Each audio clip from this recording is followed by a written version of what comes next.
علی اکبر کہتے ہیں مفتی صاحب مذاق میں حلال کو حرام کہنے سے مسلم کافر ہوگا؟ آپ مسلم کافر کے پیچھے ہی کیوں پڑے ہوئے ہیں؟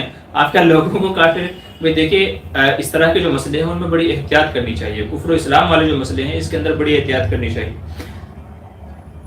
مذاق میں بھی کوئی کفری جملہ زبان سے نہیں نکلنا چاہیے. حلال کو حرام کہنا، حرام کو حلال کہنا، یہ واقعی آدمی کو ایمان سے نکالنے والی چیز ہے.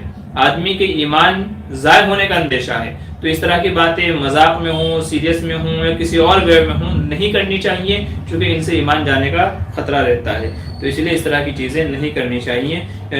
بلکہ علماء نے یہاں تک بیان کیا ہے کہ جس نے اسلام کے کسی حکم کا مذاق اڑایا، ٹھیک ہے، کسی اس کا مذاق اڑایا، جیسے داڑھی ہے، ارے داڑھی یہ رکھتے ہیں، مطلب آدمی کوئی بہت ساری عورتیں بھی ہوتی ہیں کہ ان کے شوہر داڑھی والے ہوتے ہیں، ان کے مذاق اڑاتے ہیں، لوگ بھی مذاق اڑاتے ہیں، ارے یہ داڑھی رکھ کے کہاں ملے بنے گا، کہاں یہ بنے گا، کہاں وہ بنے گا. تو اگر ازراہ مذاق کہہ رہا ہے، استہزاء کے طور پہ کہہ رہا ہے، ان کو حقیر سمجھ کر کے کہہ رہا ہے، تو یاد رکھیے کہ بندہ ایمان سے خارج ہو جاتا ہے.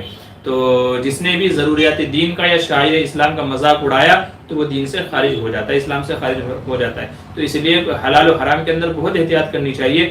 مذاق میں بھی اس طرح کی باتیں زبان سے نہیں نکالنی چاہیے. کسی نے اگر نکالی ہے تو پھر اس کو مشورہ یہ ہے کہ وہ دوبارہ کلمہ پڑھ لے، اپنا تجدید ایمان کر لے، احتیاط اسی میں ہے.